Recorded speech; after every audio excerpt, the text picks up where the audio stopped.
மலக்குல் மௌத்தை, நல்ல உயிர்களை கைப்பற்றக்கூடிய மலக்குகளை, எடுத்து செல்லக்கூடிய மலக்குகளை, பாவிகளுடைய உயிரை கைப்பற்றக்கூடிய மலக்குகளை அல்லாஹ் பாதுகாப்பானாக. இந்த இருவரில் ஒரு தோற்றத்தை இந்த கண் பார்த்தே தீரும்.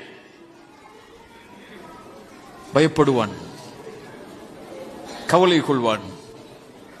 அவர் வந்து சொல்லுவார், லா தஹ்சன் லா தகாஃபு வலா தஹ்சனு. ஏன் பயம், ஏன் கவலை? நாங்கள் இருக்கிறோம், நாங்கள் இருக்கிறோம். அல்லாஹ் பார்த்துக் கொள்வான். இன்னல் முத்தகீன ஃபீ மகாமின் அமீன். நிம்மதி அடைவான்.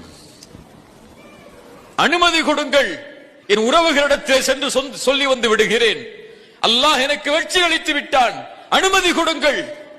இல்லை, ولا تخافوا ولا تحزنوا وابشروا بالجنة التي كنتم توعدون. நீ தங்குமிடம் இது அல்ல, இனிமேல் சொர்க்கம், நற்செய்தி பெற்றுக்கொள்.